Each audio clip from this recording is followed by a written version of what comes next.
Hello guys, so I just wanted to show you guys some updates I made to the game that I'm working on. I guess this will kind of be like a devlog series, but I'm not really diving into the code, just showing you guys what I made. This is more like a portfolio piece. So one thing I added to the chests is that they now have gold value to buy to open the chest. The enemies drop the gold.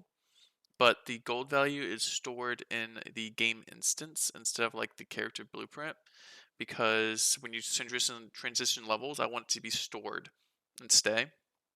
So let's say I open up 5 chests in level 1. I want that integer, that variable, to stay 5 instead of switching back to 0 because it'll be a new instance.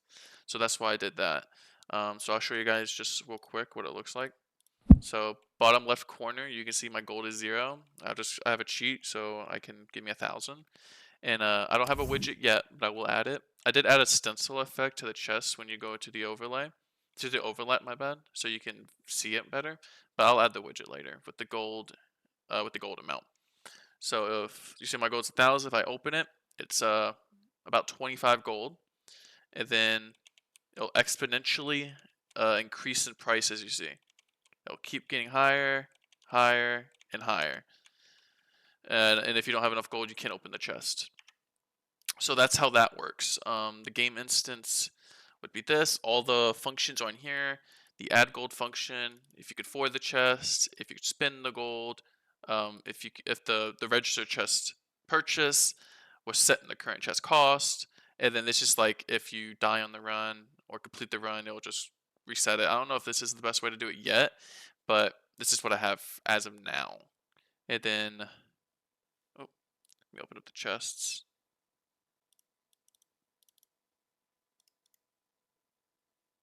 Where's it at? Okay, and this is the chest logic now. On the interact, we'll have these two branches as you saw before, and then this is where we get the game instance, and this is where we're using the functions. And we have 2 functions for the chest costs, which would be, we have the base cost, the current cost, and the cost increase per purchase. So that's where these all go into, and that's how this gets set, as you see. And the other logic is the same as the other logic. Now that's the one thing I added. I also changed the way the AI works. Before, the AI was stored in the base enemy blueprint, and it all inherited from that. But I felt like it was going to get messy really fast, so I changed it completely. Now, go to it.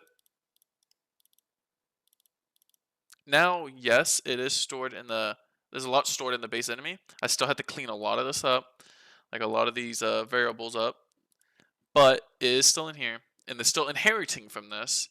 However, I made 2 children of this base enemy, which will be the ranged, and it'll be the melee.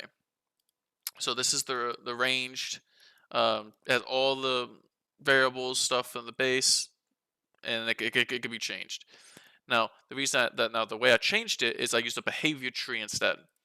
So I used the behavior tree. I have all these keys for the blackboard. Is it his attack range, the bull? Is it a melee enemy? Is it a range enemy? The attack range of both, and then the player actor, which is the BP character, the BP player character. Now in the behavior tree, I use a selector, and then I have a service. And the service is what is basically setting the attack range, like constantly checking it. So we're validating it. We're checking the target actor if it's valid, and then we get the blackboard, we get the actor location, and we get the target, the actor key, and get that location. And we do the 2 distances, and if it is less than or equal to the attack range, then we're setting it to the bull, and that's how that works. So it's pretty basic, but that's how we constantly check it, because it's going to constantly run and constantly run. And then this is the range attack. So we're setting if we're seeing if it is a range enemy, and if the attack range is set, then we'll do a range attack, which is this perform range attack, which is in the range enemy blueprint, and it is just the It's just setting the act. Okay, so setting. We're checking to see if it can attack. Then we're setting the attack, and then we are checking if the get player character is valid, and then we're just setting the rotation so it can snap. It's a snap rotation. I'll change it later to make it more fluid, but right now it's just a snap. And then we're spawning a projectile, and then we'll cast the enemy projectile, and we're going to set in that damage. The enemy projectile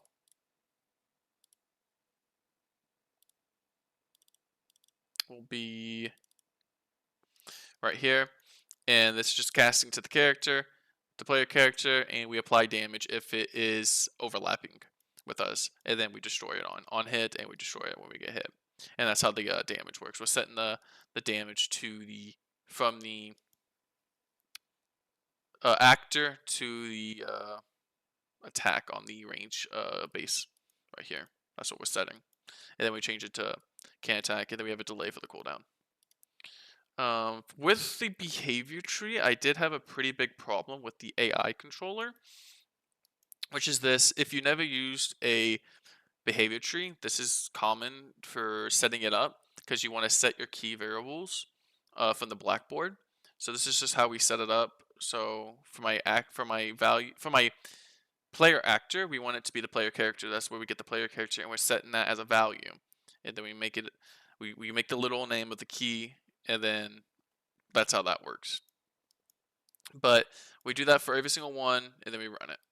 Really simple. The thing I had trouble with was this player actor. It would not be set. It was always none for some reason. And it took me forever to figure out, and it's such a small thing. It was because this was initializing before the player character for some reason. So I just put it to small delay, and that fixed it. So if anyone else has that problem, there you go. Because that took me hours for some reason. But this is how it looks. So the red is the melee and the green is the range. I might change the melee character's AI instead of just contact damage because I don't know, it just seems kind of lame. But right now it works. So the range character will stop and he will attack me when he gets to a certain range, like that. And the melee's gonna do contact damage, and they'll continue to move towards me. So if I'm out of his range, he'll keep going. And if you see that ball, if it hits the wall, it destroys. If it hits me, it gets destroyed too. And that's how that works. And if I die, I die. Oh yeah, and yes, I can still kill these guys, and they will drop gold too. It's 5 gold, 5 gold. I could change that amount later to whatever. So that's what I have updated right now. I think this is way better, even though the behavior tree is super simple right now. Maybe I'll add to it more, but right now it's super simple, which is what I like. But I can now make children of those ranged enemies and change the attack logic in those, and it should work just fine. Keeps it modular and it keeps it very simple, so it doesn't get real messy. So that's how I'm going to have multiple enemies. Now, something I did want to say to you guys is the new thing I'm going to make is pretty big, and it involves the AI, and this is the whole setup for it. So I thought instead of just adding multiple enemies, just more enemies, more enemies, more enemies, more enemies, it's gonna be like 80 enemies. It's gonna be too much, right? So what I was thinking is adding a system into the game where these enemies have mutations, a possibility of a chance to get a mutation. So for instance, let's say let's say an enemy, the range enemy, let's say it's like a skeletal archer, right? A skeleton archer or something. It's a regular skeletal archer, but now it has a chance to roll for a mutation on spawn. Let's say in the beginning levels it's unbelievably low, let's say it's like 1%, but later on in the levels it gets higher, just like 20, 30, 40, right? These mutations will change the behavior of the enemies. There's some mutations that's going to be very simple, like fast archer, right? Fast skeletal archer, where it just moves faster or shoots faster, something like that. Or a bulky skeletal archer, where it's tankier, or whatever it is. Now there's going to be some more complicated ones, where it's like blazing skeletal archer, where it has fire damage and a fire effect. Or there's one where it's going to have aura damage, just like the aura ability we have. Stuff like that. This, I can go, like, the possibilities to the moon and back with this one, because I can just change the effect to whatever I want it to be. These mutations I want to be able to also stack. So for instance, the one enemy archer can have up to 3 mutations. So a fast, bulky, blazing skeletal archer, and those will happen in the later phases of the game. This is to make the game more scalable and to keep it interesting and to keep it the threat alive. Also, I'm going to be adding boss enemies, and later on, because of the way I'm going to configure this um, mutation system, is the mutation system is going to use actor components. That will keep it modular, and these actor components will go into the any enemy I want. It can even go to my character. That's how this will work. So maybe in the future I can make an item where I get this Ura or something like that.